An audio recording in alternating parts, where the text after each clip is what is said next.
Lakshmi ma'am, we can start welcoming ma'am formally. Yes, sir. A very good evening to one and all present here. On behalf of the Department of Biomedical Engineering, AVIT Institute of Technology, Chennai, I welcome you all for the webinar session on Advancements in Bionanomaterials. In this regard, I would kindly request Dr. M. Ravindran, Professor and Head, the Department of Biomedical Engineering, to present the welcome address. Thank you, ma'am. I welcome you all for this wonderful session and a thought-provoking session, and I should say really a wonderful session because I know Professor Narayanan quite a bit time, and he is actually an expert on nanomaterials. He is an expert on bio implants, and he holds a very good impact factor journal for when he was doing his postdoc at South Korea. So I hope he is the right person to speak about the topic. He has in-depth knowledge and well-versed on nanomaterials and bio-nanomaterials. Even though he is a mechanical engineer, his interest and his research is on this bio-nanomaterials. And I hope everyone would have a really thought-provoking session, and you can also have an interaction with him at the end of the session or in between the session, and even after the session. If you feel you can get some help from him, he is always open to help students, and you can also get the help on characterization of nanomaterials from his lab at VIT Chennai. So I welcome you, Professor. It's really a privilege to have you today on the session, and I welcome all the participants, faculty members, and students, and hope everyone have a nice session ahead. Thank you, ma'am. Please go ahead. Thank you, sir. Now, I request Ms. Sandhya to give a brief introduction about our today's speaker, Dr. R. Narayanan. Yes, good evening all. So Dr. Narayanan passed UG in Meteorological Engineering from PSG Tech Coimbatore and finished his PG and PhD in Meteorological and Materials Engineering from IIT Madras. He had completed postdoctoral research work from School of Dentistry, National University, South Korea. He has 57 publications in peer-reviewed journals in addition to one book and publications of 5 patents. He has 10 years of teaching experience both at UG and PG level. Is currently advisor to 4 PhD research works. Is currently working as an associate professor in the School of Mechanical Engineering, VIT. Thanks, ma'am. Thank you for this introduction. And I would like to start with a quote. Familiarity breeds contempt. So familiarity breeds contempt comes at a later stage. But in the initial stage, when there should be familiarity, or when you are reaping the benefits of being familiar, actually the benefits are really, really high. So therefore, when we talk about the biomaterials, here I would mean more on the implant material because that has been my doctoral area and my postdoctoral area and my area of interest. So because biomaterials can mean even stents or metallic material, implant materials or stents or even coatings. Okay. And nowadays, since I belong to mechanical engineering department, I have seen my colleagues work on the biomechanics, which is also an important area. But I am more of a focused on biomaterials. So where does nano come? Where does nano come here? So in this, when you think of this particular term, nano, in biosense, naturally then the familiarity concepts come in. So I said that I have to use implant materials. So body implant, say for orthopedic fracture fixation or dental fixation. So I will use material. We will look at type of materials at a later stage and some advancements, the recent advancements. So when you are going to have material for an orthopedic fracture fixation or a dental fixation, you know that these are going to be biomaterials. Naturally, one important and very fundamental requirement is, after all, these are foreign materials as far as the body is concerned. So the body should accept these foreign materials useful for this fracture fixation. But why should nano come from? Why should nano come in here?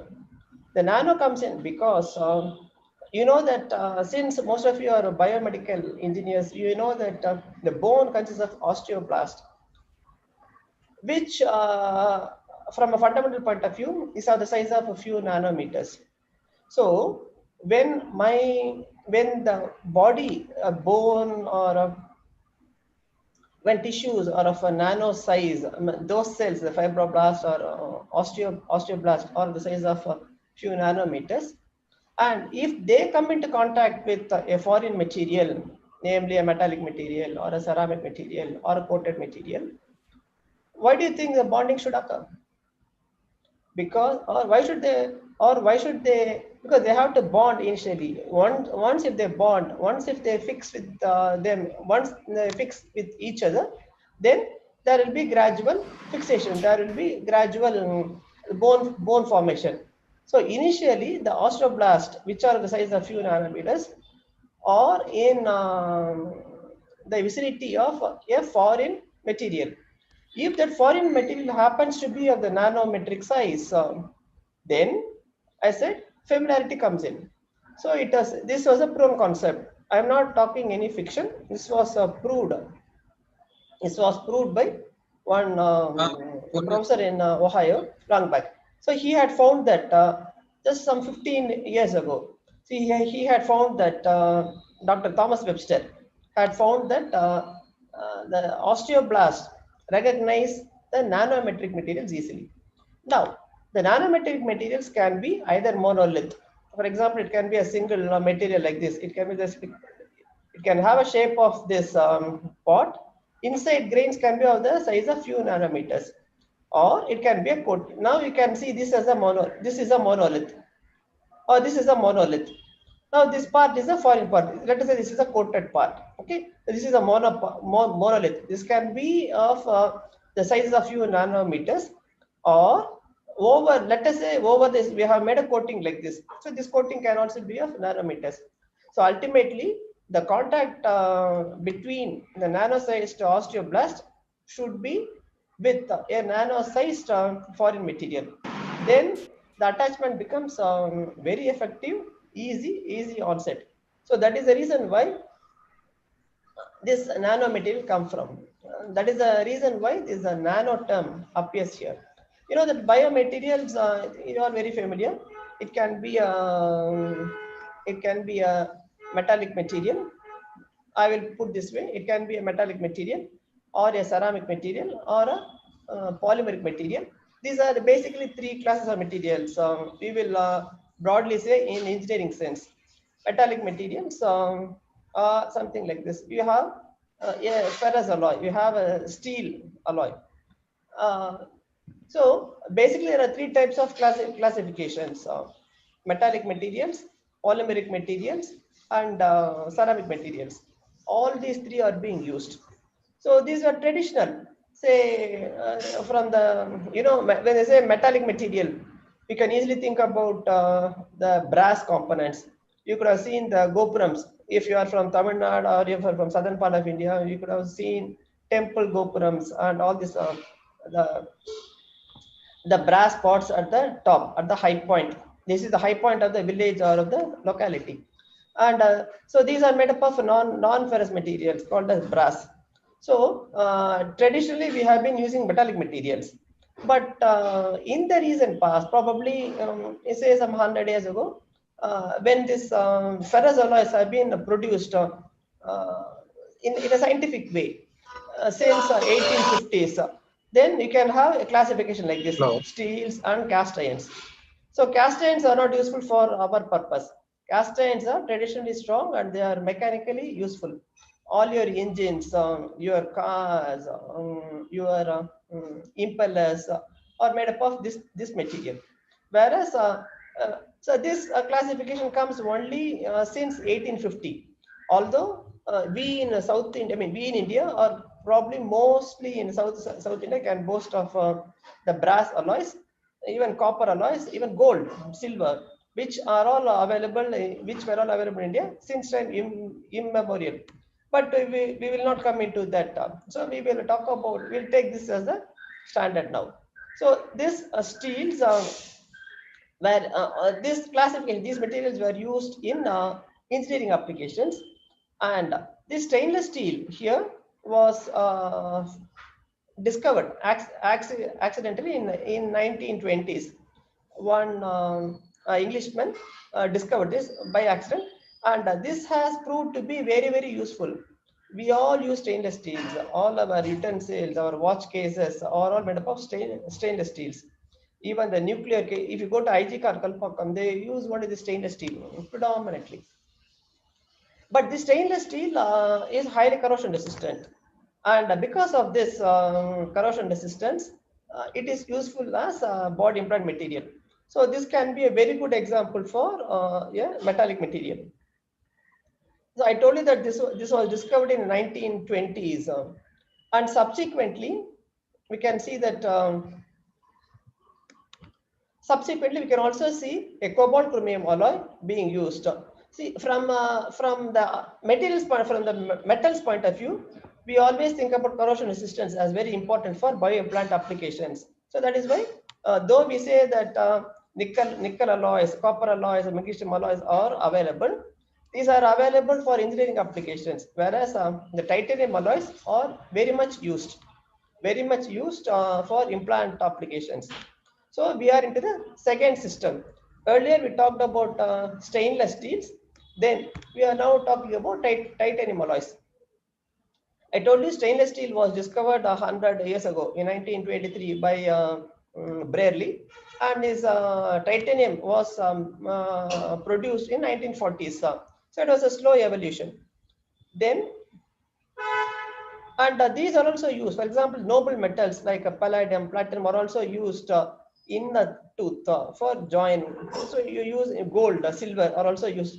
So you have gold here, silver here, platinum are also used in body applications, especially in the teeth. So we have this, we'll ignore all of this. So we're coming to titanium. I used the word stent. So the hard stent is made up of a titanium alloy, titanium nickel alloy.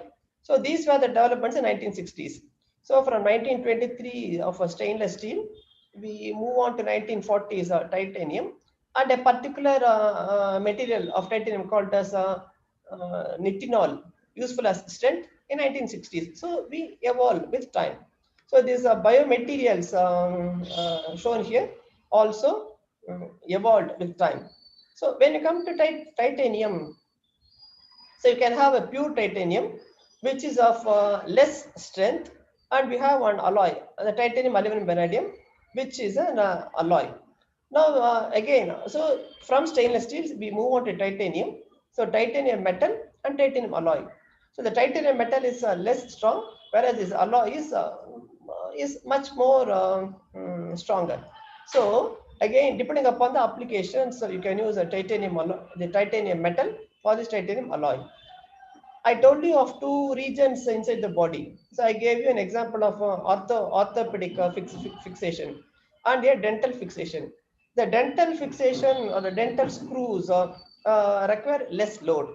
So the titanium is used. So the titanium is used for dental applications. Whereas the body implants, the bone plates, bone screws, something like this, you have a screw, a rod, which are useful for the hip joints or shoulder joints, are all made up of a stronger titanium system. But both of these have very, very high corrosion resistance. Additionally, they are also having some mechanical properties. You can see that. We will ignore all of this. Then, so we talked about a metallic material called a stainless steel, and we also introduced the concept of titanium. Okay. Then, if you understand a bit of material science, you can think about ceramics. So when you are going to use an implant material inside the body, there are many requirements. First of all, it should have longevity. It should have adequate strength. It should have corrosion resistance. So these properties are elementary.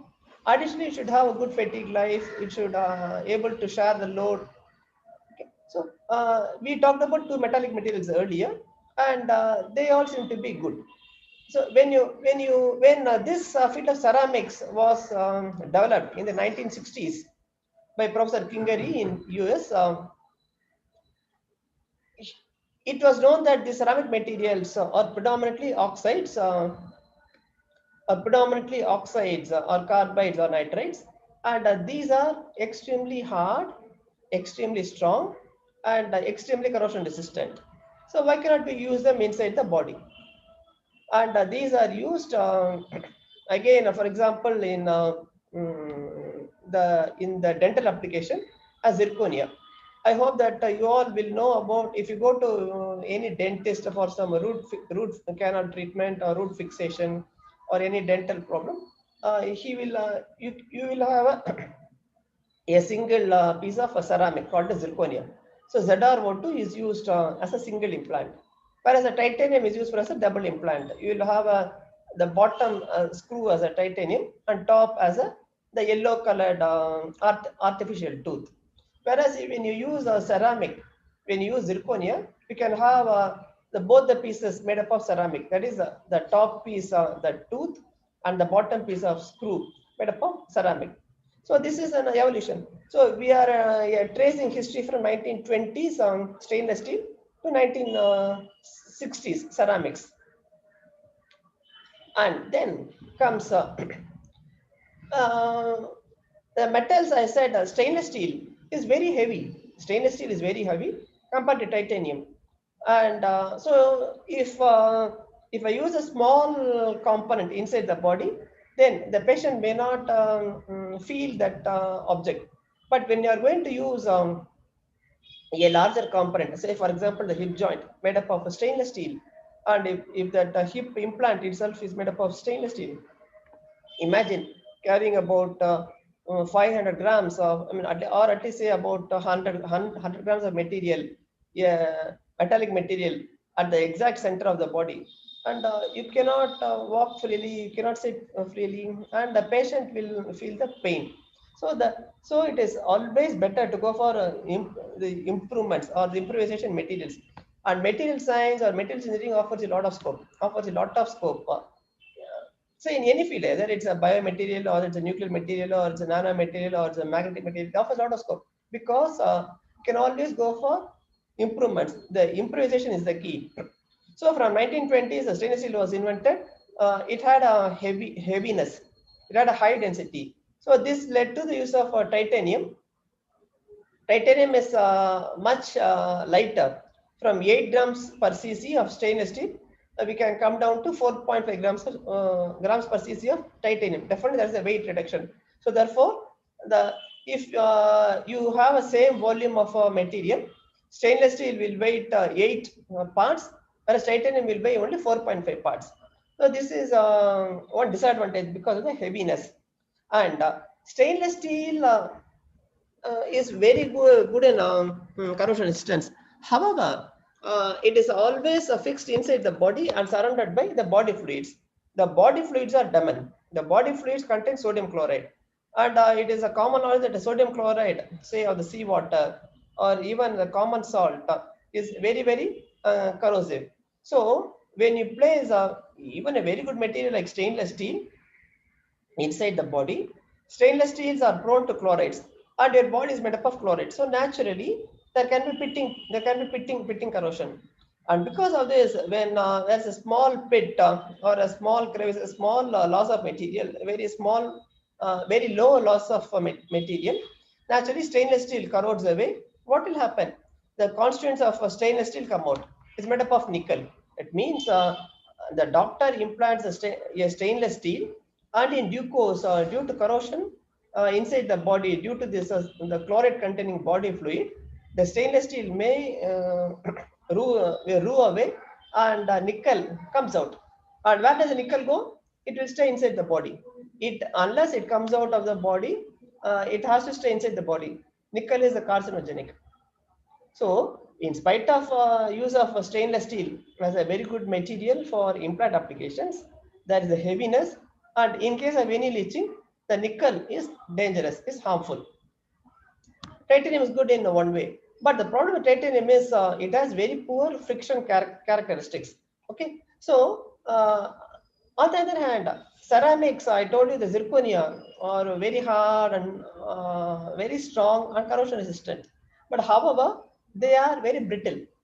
They are very, very brittle. So what people then thought was use of metal and taking the advantages of the good properties of metals and combine them with ceramic to gain their good properties to form a composite. So composite material is basically only a addition of two or more different materials at the macroscopic level. So you can have a stainless steel or aluminum. So for example, I can take an engineering application. You can have a aluminum metal for piston applications and a ceramic over it. So aluminum plus silicon carbide, aluminum plus cerium oxide can have. Now this is called as a composite. It can be useful for piston applications. So this is it. So you have so this is your resin. This is your base. This can be a metal or this can be a polymer, and these are your ceramic. Say. So now when you add them, you will have something like this. This is like this. So this is your say metal continuous phase called as matrix, and these are the discontinuous reinforcements. This can be ceramic. So the hardness and the corrosion resistance of the ceramics is used in conjunction with a slightly improved corrosion resistant and improved strength of improved corrosion resistance, improved ductility of metal. So this is useful, and this is called as a composite. This is called as a metal matrix composite in this case. This is useful in many applications. Your fiberglass, your piston are useful. And in biomaterial also can use this type of this type of formulation. Where does nano come here? These particles, these reinforcements can be in the form of nanomaterials. So I'm using a metal matrix and a ceramic particle which is of nano size to have a nano composite.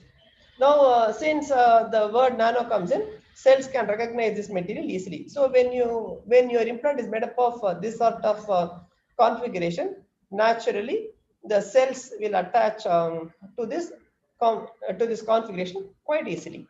So this is an evolution. Probably in the 80s and 90s, this sort of evolution had come.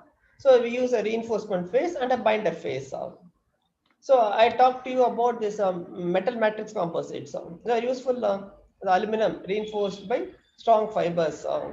You can have ceramic matrix. You can have a polymer matrix. So these are some of the okay.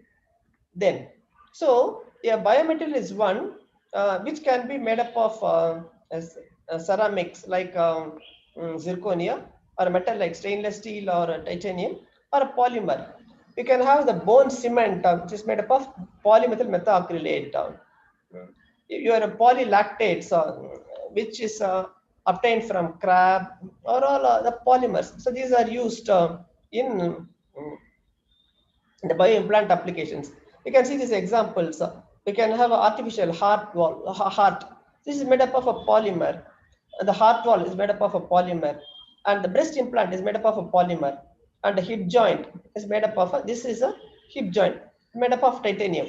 So titanium metal, a polymer wall, and ceramics can be used as a this ceramics can be used as a coating.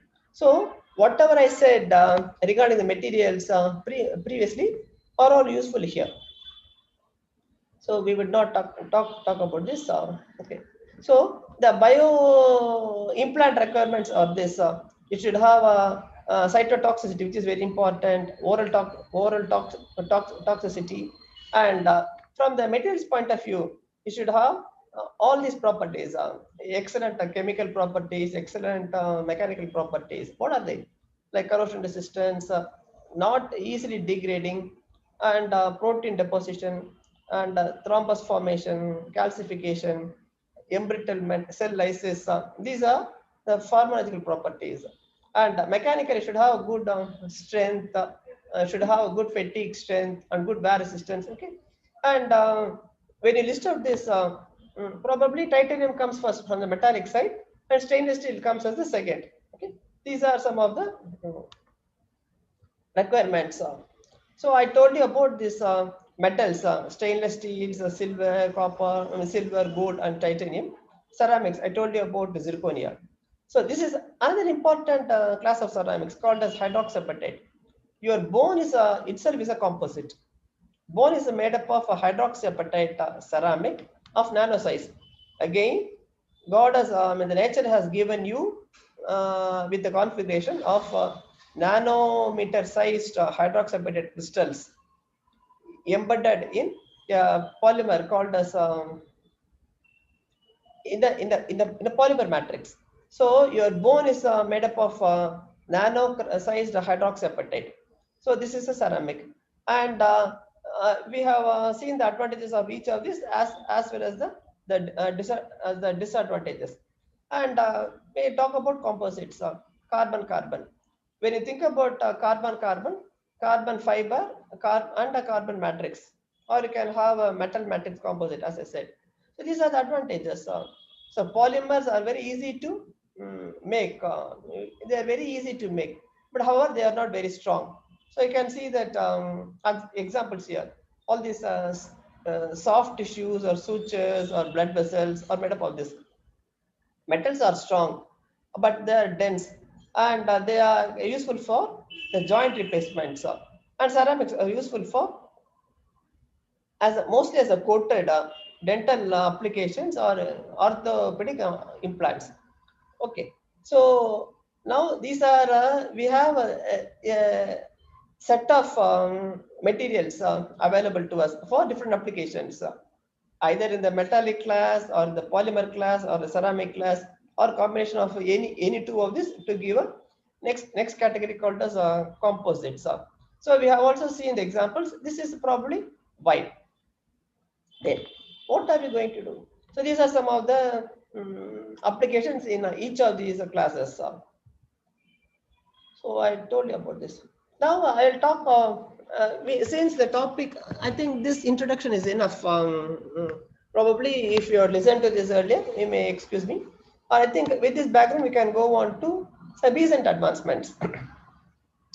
Now, if you are going to develop a biomaterial, I think you should better have some basic knowledge on science and engineering.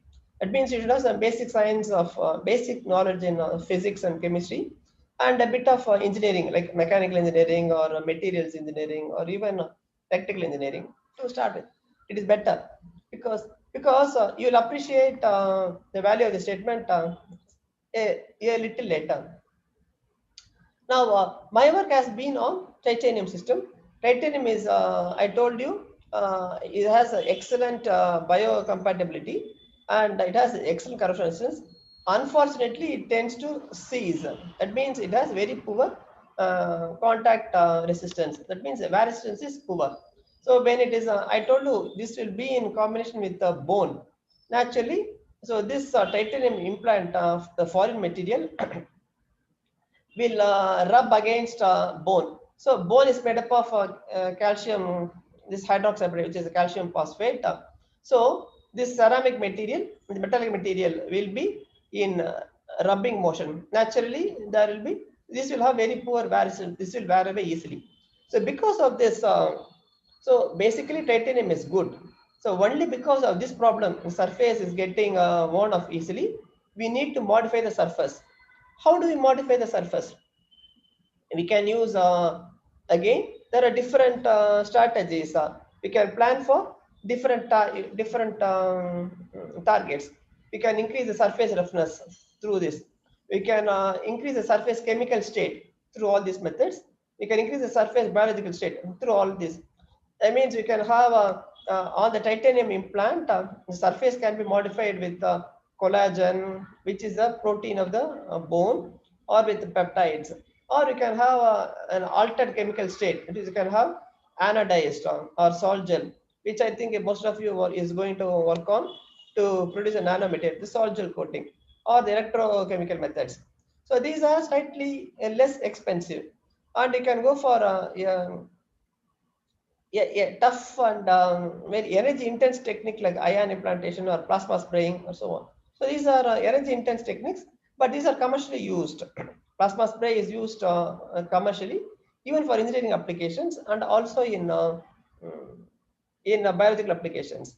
But key is getting the coated material in the form of a nano-sized in the form of a nano-sized configuration. So we will. I have worked more on the anodic method, so I'll try to cover this and also talk about recent methods. So when you do the anodic treatment over this, so over the metal, that means over this metal. So over this metal, I will give an anodic oxide treatment. When you do the oxide treatment, the surface morphology will be like this. So this, you can see this is a pore, the pore, and which is a micro sized here, and this is an oxide. So I have a basic titanium substrate. On this, I have produced an oxide film, which is of porous nature. What is the advantage of this? I told you that this implant is placed inside the body, so there will be body fluids. The body fluids will be surrounding this. So this body fluid can enter the titanium through the pore, or even the cells can also enter through the pore and can react with the titanium. And this oxide film is corrosion resistant. It's highly corrosion resistant, so it doesn't degrade. And naturally, titanium also will not degrade. So when the fluids enter inside the the film through the pore and is the titanium substrate, they can form a coating, a calcium phosphate coating, which is the bone mineral. There's a chance for that. But that is the one advantage of pores. Generally, what they say is the pores weaken the strength. So the pores do not provide strength. But in this case, we can take this the general engineering disadvantage to our benefit here. It means when I have a porous coating here, the body fluids containing calcium and phosphorus can enter this oxide film through the pores and reach the titanium substrate and can form a calcium phosphate layer here, which appropriately can be a bone mineral. So that is what you also want. So that is the advantage here. Now, when we think about so these are the proven results that the in vitro test and the in vivo test also vouch for the advantage of the micropores.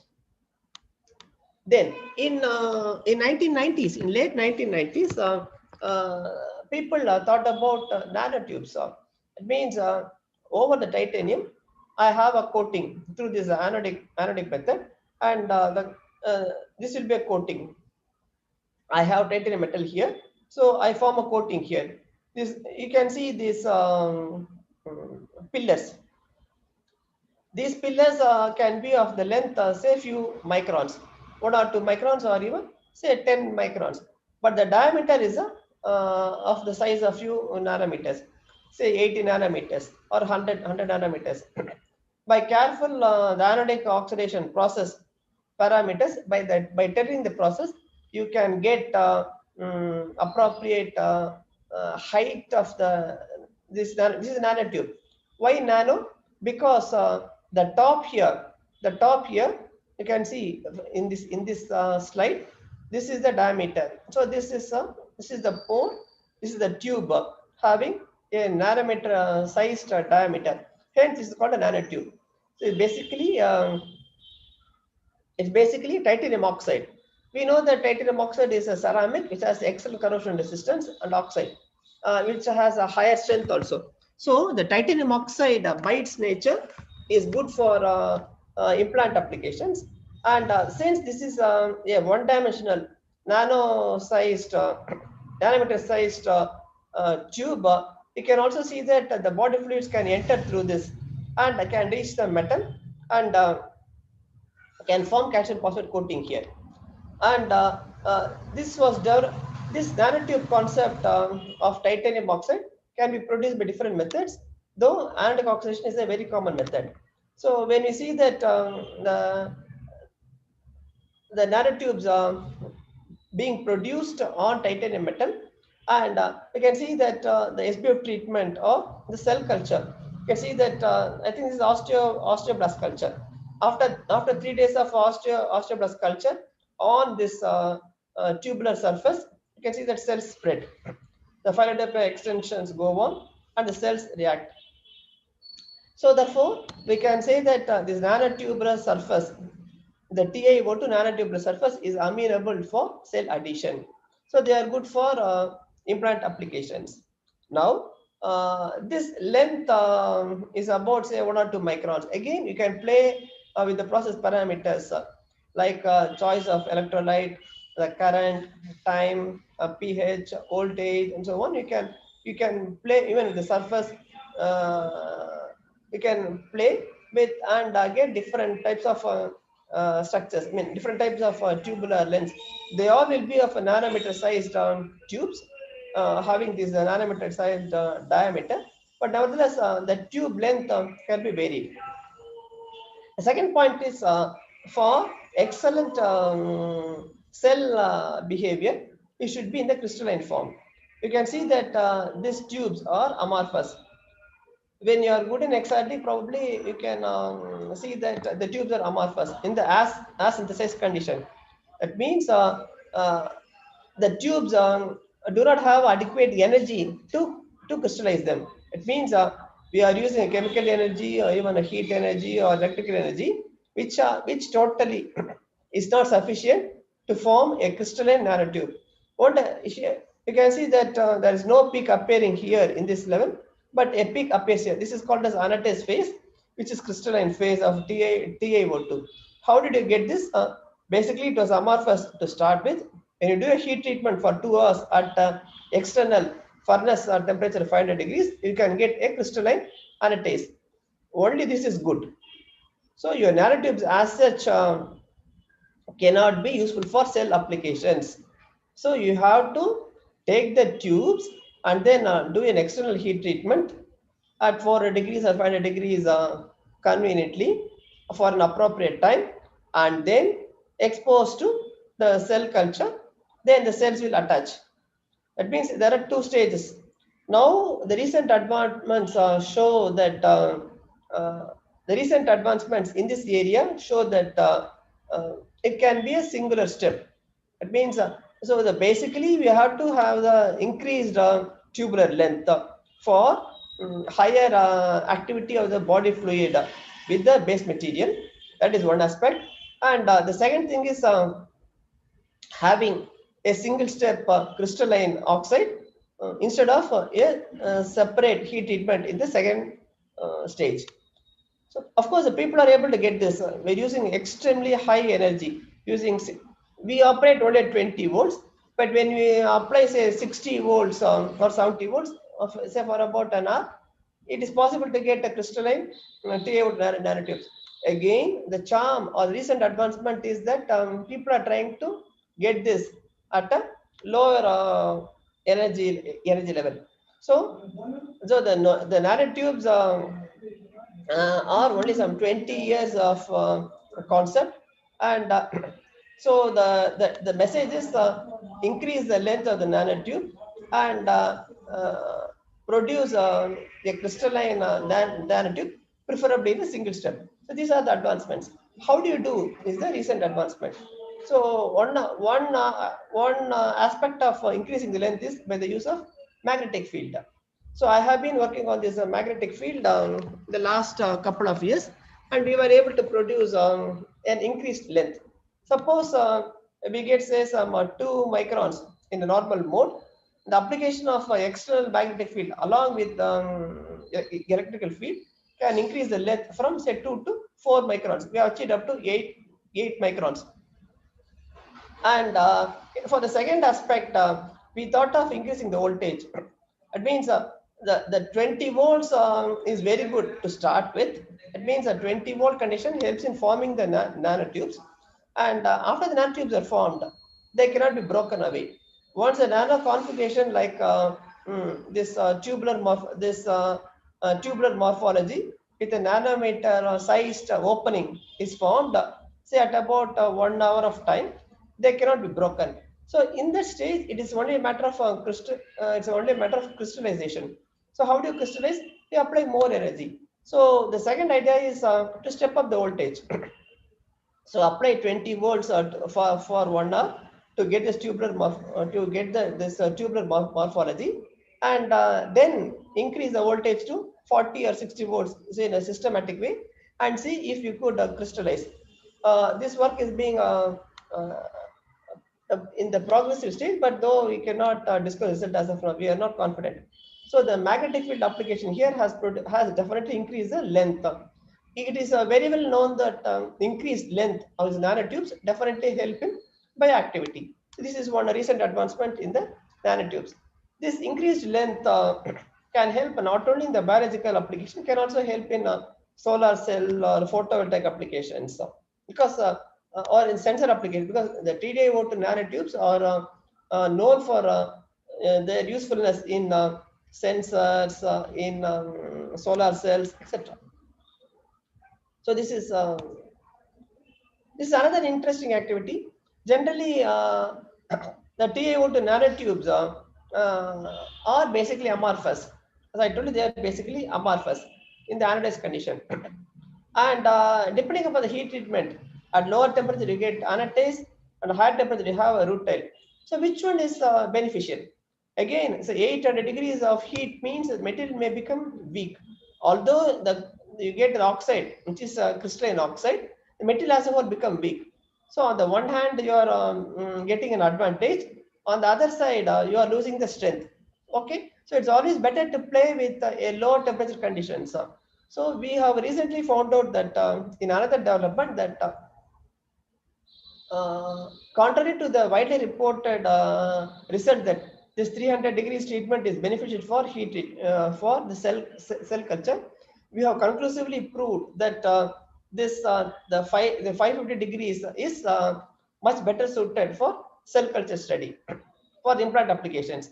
So that means you should first form a nanotube, and which is an amorphous state of material, and this has to be heated at 550 degrees or 700 degrees to form a convenient structure inside the body. So this is also another recent development on the nanomaterial side.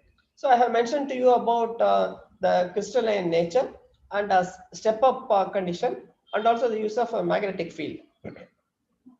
So we will come to, I told you about the ceramics. So in ceramics, people talk about glass. This was prepared by Professor Larry Hench in 1960s. It's a bioactive glass. And this is a body mineral, the bone mineral called as hydroxyapatite. This is a Ca10, calcium 10, phosphate 6, and hydroxide 2. So this is the so this is a ceramic, it's a calcium phosphate. This is called as hydroxyapatite, and this is in the form of a few nanometers in a collagen matrix. So you can see that it's a 70% by weight, 50% by volume. This is the natural configuration. So the recent, so this is what the bone is. This is the construction. So you take a bone, you break down, you'll see that these are the nanocrystals in a continuous phase of collagen, which is going to be a polymer, the collagen matrix. So we will not talk about this. Then I told you about this surface oxidation. So you can also think about other techniques. For example, plasma spraying. Although we say that the nanotubes by the electrochemical methods of anodic oxidation is suitable, it is still not proven in the laboratory scale. It is still only in the laboratory scale. It is not been commercialized. Plasma spraying is a much famous commercial technique. Nowadays, plasma spraying is very common technique, useful in engineering and also in biological applications. You can plasma spray the very hard and very strong and high temperature resistant ceramic materials like ZrO2 or TiO2. It means I can have a metal. For example, see this. I can have a metal at the bottom, say titanium. I know that titanium has poor friction resistance. Over this, I can have a hard and strong corrosion resistant and wear resistant TiO2. It's a particle. How do I spray this particle? By plasma spray. Or I can have this HA powder. HA can be synthesized in the lab. So I can spray this powder, and this is the HA coating. How do I form this? I use this plasma spraying technique. So earlier I talked about anodic oxidation as a technique. Now I come to next technique called as a plasma spray technique. In this, again, you can play. So now the choice is clear. The choice of basic material is only titanium. So we are not going to alter. And over this, just to improve its wear resistance, we can go for different types of materials available to us for increasing the corrosion resistance. So we talk about HA, we can talk about, and additionally, this HA is also available in the bone. So the bone HA can meet the HA of this coating. Naturally, there will be very good bonding. So that in that way, it also helps. You can see that the cells here on this coated material attach very well. So you can see that there's a lot of extension. The fellow extensions do go on here. So you can, this is another technique, electrophoretic technique. Okay, we can ignore this. So in another case, we can also develop the nano. So one method is plasma spraying. We can also develop a coating of nano hydroxyapatite on titanium through a technique called as electrocathodic deposition. So when you do this, you can see this. This is a calcium phosphate crystal on the titanium material, as shown as indicated by XRD and TEM. You can see that the cytotoxicity is less in this case. So and the coated surface also show very good cell attachment. So now you are clear that what material should be chosen as the base material and what type of coating is to be made, and how do we go? Either use of anodic oxidation or go for cathodic deposition or go for plasma spray. It depends on a lot of factors. Cost is one, availability, contamination, cleanliness, and so on, and the reproducibility, so on. Additionally, we can also, this is another interesting topic. We can also augment the bone, that is the hydroxyapatite coating with the bone materials. The bone consists of calcium and phosphorus. Generally, it is known that calcium phosphate is the bone material, but not only that, the bone also contains some little small quantities of magnesium, silicon, sodium, strontium, so on. And you can, people are working on all of these materials, not as a whole, but people are adding these influential elements to this hydroxyapatite and then do coat. So like this, people have added magnesium. Even in 1990s, people or in 2000s, you can see some Japanese work on magnesium deposition along with the calcium phosphate. And in later years, in 2010 or 2015, people have started to work on strontium. Means so basically you have a nano-sized hydroxyapatite, and along with this, people are developing depositing strontium, that is co-depositing strontium. What is the use of strontium? Strontium, you can see, is very good in healing the osteoporosity. When people have this very low BMD, that is the bone mineral density, the doctors may subscribe them strontium granulate tablets, of course, in a proprietary name. So from a biomaterial point of view, strontium is good in healing osteoporosity. As I told you, people can, the bone also contains silver or magnesium or sodium, even silica. So, and each one of these has their own applications and their own disadvantages also. For example, the fluoride when in excess quantities can cause corrosion. Silver is known to be antibacterial. So there's a lot of research interest even in the recent past on addition of these materials, and especially strontium is facing lot of is getting a lot of attention in the recent. So now you can have a strontium coated hydroxyapatite. So the coating methods can be plasma treatment or electrochemical methods. And when you think about the recent advancements, so I told you, so the metals or the materials always throw a lot of light, a lot of challenges. So one such aspect is to even develop a new base material. So I told you that 1940 saw the development of titanium pure metal. This further led to the development of titanium, aluminum, vanadium. But in the modern days, in the last 5 years or so, Japanese do work a lot on this development of new metals. So they use the TNTZ, TNTZ, titanium, niobium, tantalum, zirconium. So this alloy has been used as the base material, and you can always go for a nano material of hydroxyapatite as a coating. And what is the use of this?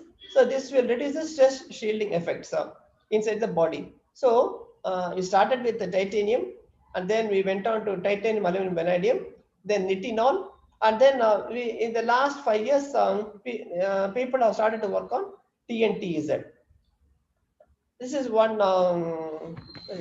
and when you think about coatings, this is another interesting area, narrow diamond coatings.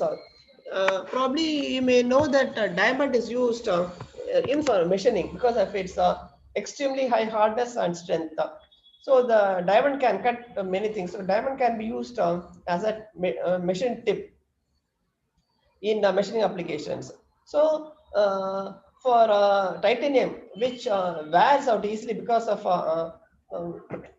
very poor friction resistance, it can be coated with a nano-sized diamond powder or diamond like carbon. So nano diamond coatings are useful for increasing the strength.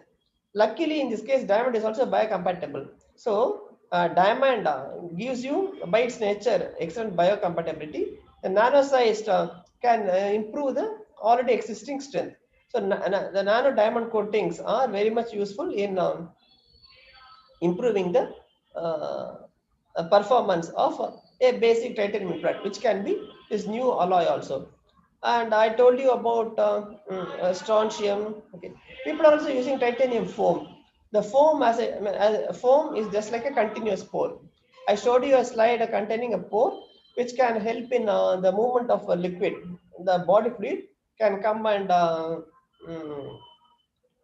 come into contact with the existing base material, the titanium material. If the pores can be made in large volumes, then can have a foam. The foam can be made up of titanium or some other material, and they have applications in different areas, in different works of engineering. We can think about titanium pore, but I think India doesn't have this. We have to buy from China.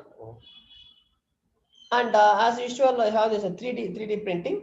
The 3D printing of metals which are not available in India. You can always go for polymer the 3D printing or ceramic 3D printing. So 3D printing of different materials, even you can have these walls or the polymer. For example, PLA is very common. PLA or PEEK or PVA, 3D printing is very common, and you can produce a component useful in biological applications. So this, I think we'll ignore this. And since we are all at home, because of this corona, and we are in the lockdown period, and since there are also many infections in the large scale and many deaths, people have started working on methods of coronavirus attacking the body. And so since the audience here is more of a biological fraternity, they can understand that. So what happens here is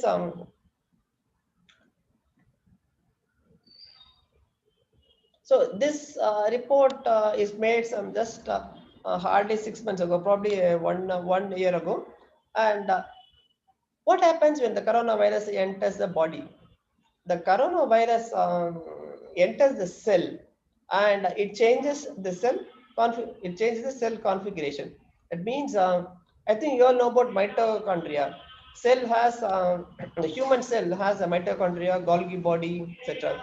So when the virus enters the human body, when it when it reaches the cell vicinity, it enters the cell and it changes the human cell mitochondria to its mitochondria, or it changes the human cell Golgi body to its Golgi body, and this is a quite irreversible. So this was the study made in US recently, and how is this proven? So I told you that this coronavirus entering the human body and reaching the human cell and changing the body cells mitochondria to its own mitochondria, or the constituents to its own constituents is irreversible. How do people find out this?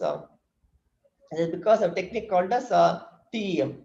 So in TEM, there are a lot of methods in TEM. This is the method, this is the instrument that what you do is you take a infected cell, slice it, you can slice it in a different way, and then you freeze it, size it, and then freeze it using this, and then watch under the watch in TEM. You can see that in the initial stage, when the virus enters the body, the mitochondria has some sort of a plate-like structure. You can see that it's a plate-like structure. But when the attack is more and the spread of coronavirus is more, in due course of time, you can see that the human cell mitochondria has changed from this profile to this profile. So and they found out that this is quite not possible to come back to its state, to its the plate-like shape. So and this is a very elementary study, very fundamental study. And how do they prove this? All by technique called as a 3D imaging. This is a recent report. So you should have a TEM in your university or in your department or in your lab, and you should be in a position to capture this normal cell and virus infected cell, and do this all this the TM sample preparation techniques very thoroughly and carefully, and slice down like this, and you can see that you can see with a lot of care that the original mitochondria, the cell mitochondria was like this, and it has changed to mitochondria like this. This is a virus mitochondria. This is a very novel and recent advancement in especially with respect to the coronavirus entering the human body and converting all the body tissue or all the body constituents its own constituents, and this may take some time, and because of this only people who are not immune to this type of attack do easily lose out, and they probably even when all the cells become virus cells, how will they survive? So naturally they tend to die. So with this recent development, and this is the sequence of steps. How is this done? So we will not go into the theoretical aspect, but please understand that this important fundamental research has indicated that the virus changes the body constituent to its own constituent. So these are the methods by which they prove this. So I think it is time, and with this novel research, I close the session. So I thank you for attending. Thank you so much, sir, for your valuable presentation. I think we have got various insights about bionanomaterials. As HOD sir initially said, it would be a thought-provoking session. Really, it was. So that's actually the gist from our side. In this regard, I would like to request students or participants, if you have any doubts, you can ask now.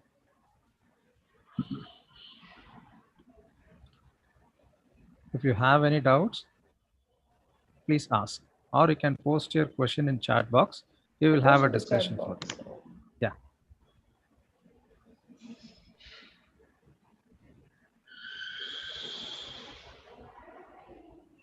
Definitely, there would be a lot of questions in students' mind. Please open up.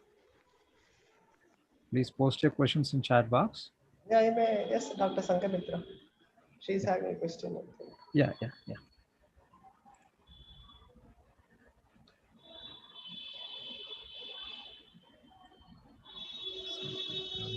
Sankamitra ma'am, Yes, you would ma'am. like to talk?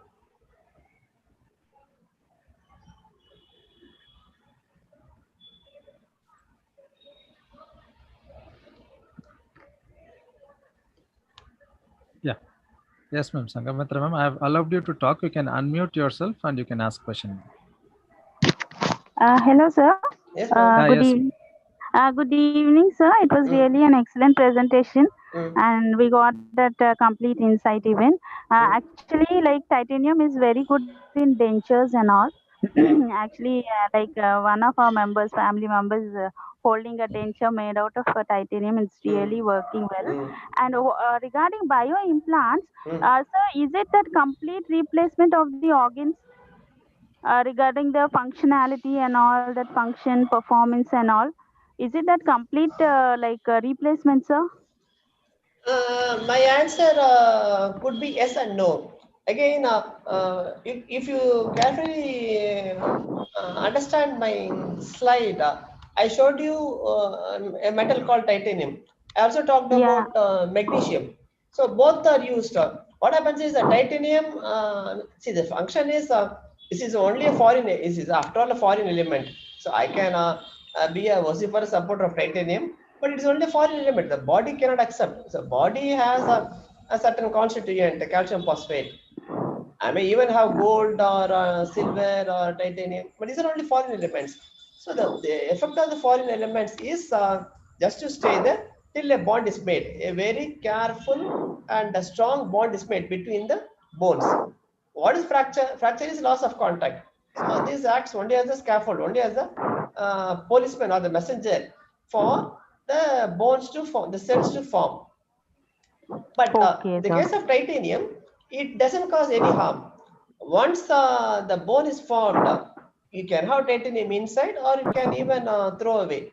But again, again, when you are going to open after the bone is formed and remove the titanium, it's first of all going to be painful. Again, it is a resurgery. You are again revisiting the surgeon. Okay. It's going to be costly. But titanium doesn't bond. The titanium can stay inside. Generally, titanium is very safe. Even after 10 years, people are saying that it doesn't have any harm. Whereas, so titanium is very strong. Okay.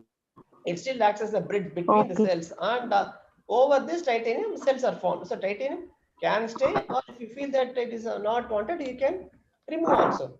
But in the case of magnesium, magnesium is again used, but the problem is magnesium corrodes faster. So I have a broken site. I implant a magnesium screw or a plate only for it to act as a scaffold, and over which the bones have to form. Unfortunately, magnesium corrodes. So the rate of corrosion of magnesium is very high. So it doesn't stay full. So although it is very lightweight, has all the advantages I said, lightweight, easily available, and oxidation, it forms oxide, so on. It still has a deteriorating effect of resorbing. So you Okay. have to. So my answer for your question would be yes when you use titanium, or no when you use magnesium. So now a lot of research has been. I didn't touch upon magnesium. A lot of work has been done on magnesium. People are trying. As I said, the materials has a lot of scope. People are trying to look at why magnesium is behaving and how to improve this. Even my colleagues in VIT are working on this. So a lot of work is going on in magnesium metal also to improve its resorbing ability. Again, by Okay, the use sir. of Only titanium and again by sir, the any use other of material, sir? monoenergy material or coating. Yes. Okay. And titanium is already the best at present, like in the current scenario. Any other metals or materials which are under research other than Titanium magnesium? is good, but unfortunately in India it is costing more. We don't have titanium. Stainless Yes, steel sir, is it's available. costly. Titanium Yeah. is costly, so probably twice the price. So when you go for surgery, the surgeon would ask whether you want an imported material or a local available material. The local available material should be stainless steel. There are different kinds of stainless steels. Okay, As sir. Ravindran would know, because his boss, Dr. Shankar, worked on a lot of these materials in IGCA. So they have a lot of stainless steel varieties, and each one is good. So when they make a newer variety, and that has much better variety than much better product than the previous one. So there are a lot of stainless steels available. So the stainless steel itself is good, but titanium is better, but not worth. I mean, it's not affordable. It's costly. So the answer is again, so you have to some jagada. So you have to play with different conditions. But stainless steel itself is Okay. good. Though there are a lot of, I told you about the negative advantages. I mean, negative points regarding the leaching of nickel or high density. In India, people still use only stainless steel, though of a very high quality. Okay, sir. Thank you, sir. Thank you so much. Thank you so much, sir, for your answer. And we have one more participant have raised their hand, Nagalakshmi Rajan. I have allowed you to talk, madam. You can talk. You can unmute yourself and you can talk. Sir, it is audible. Yes, ma'am. Hello. Yes, ma'am. Yes, sir. Sir, your presentation is very nice. So actually, you said that many methods are available for coating process. But my question is, actually, which method is best suitable to achieve the uniform coating on the titanium alloy, sir? From a commercial point of view, plasma is still being used. Plasma is as a territory of a physicist. You can see because plasma science is basically a domain of physics people. Even a welding also has a state of plasma. So even the engineers do weld, metallurgists, mechanics do weld, but the welding involves plasma. So the plasma spraying is good from commercial point of view, and but it is still costly. You want vacuum, you want the setup. The plasma spray may cost about 20-25 lakhs. And additionally, you want a vacuum setup. But sol gel people are using, but of course it is. You cannot explain the mechanism. It is very complex. And you have other techniques. I told you about ion implantation. You have sputtering. But all these are energy intense setups. But very expensive setup. So it depends. You have to have a trade-off between the cost and the necessity. But generally, plasma spraying is good for engineering applications. If you remember, the Titan watch contains a gold coating. Actually, it's not gold; it is a TIN. It's a plasma sprayed. So they call it a gold coating, and it has a luster, the gold luster. But it's made up of titanium nitride ceramic. It's a plasma sprayed. So why I'm saying this is because plasma spraying is still commercially feasible and viable. Although people are working a lot on research of electrochemical or sol gel techniques. And sputter techniques are useful for some strategic applications, wherein cost may not matter much, but function is very important. Used in aerospace applications or defense applications, where money is not a problem. But for common man, I think plasma spraying will do. Okay, sir. Thank you, sir. Thank you. Thank you, sir. Thank you so much for your answer. So is there any other question from the participant side? If you have any questions, you can put up in the chat box. Professor, I do have one. I know you are an expert on combustion synthesis. Yeah. Even we did some synthesis together. Yeah. Can you just brief how this combustion synthesis is going to be more helpful when we go on working on implants? Like, is there a upper edge when we go for this combustion? No, because there are quite a few problems. People claim porosity, but see, in implants you should have controlled porosity. You cannot have, again, when you have too much of porosity, it weakens the material. You have to have a trade-off. 5% porosity or 10% porosity and of a particular size will be helpful. When you produce a combustion synthesis material, say oxide or powder, what are you going to do with that? You have to have a coating. How are you going to coat? You have to coat by using any of these. So combustion synthesis is a good technique for synthesis, but I don't think it will have a good coating features, because the coating can alter the properties of. Yeah, it's not nano size basically. It's probably a micron, or probably on the higher side of nano. So a coarse particle may get further coarsened down. So, but we are now dealing with the nano material, so it may not help much. Combustion synthesis is not much useful, but it is very useful in optical applications where you don't need the nano-sized resin. People are using in optical applications. A lot of it's very versatile. You take a few the precursors and then produce oxide. Take the nitrate precursor, and synthesize at 500 degrees or 600 degrees or even much lower temperatures. Within 20-30 minutes, you get the oxide, which is of electronic quality. So, of course, porosity, I mean, the purity can be a question mark, but it depends upon what levels of purity you want. So, for the optical applications, electronic applications, it could be good, but for biomedical, it may not prove to be very good. And Professor, is there any specificity on porous material for this kind of applications? Like, is there any? Yes. Yes. Generally, from engineering point of view, porosity weakens. So you should have continuous. You have continuous. You talk about continuous mechanics. Should have continuity. So pores tend to weaken, but in our case, in the case of implants, porosity will only help for the diffusion of or channelizing of the body fluid and to reach your implant. So helps, but to what level? The porosity means it refers to the amount of porosity and the size of pores.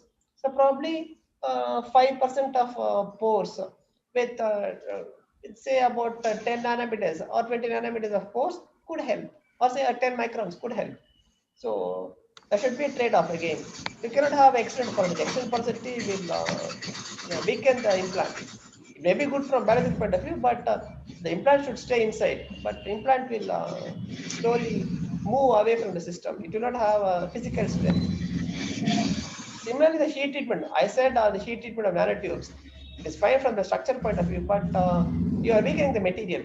So the heating up or porosity definitely weaken the material. So basic strength is lost. Of course, the coating wise it can be fine, but basic strength is lost. So we should be very careful in dealing with all of this. Thank you, Professor. So my answer would be just to do a case by case study. And, yeah, it is not at a precise method. It is like we have to give a trial and error, and we have to see the best result. Yes. Thank you, Professor. Thank you very much. Any other questions, Prabha? Is there any other? Yes, sir. Thank you, Dr. Narayanan sir, for answering all the questions. So, is there any other questions from the participant side? You can ask. Oh. Sir, I have one question. Yeah, please. Can you just tell us which is the best material for bone replacement?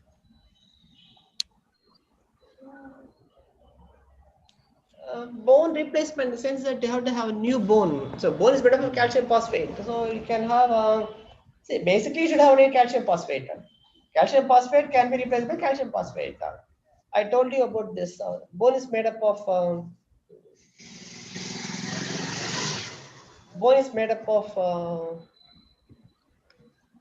of this.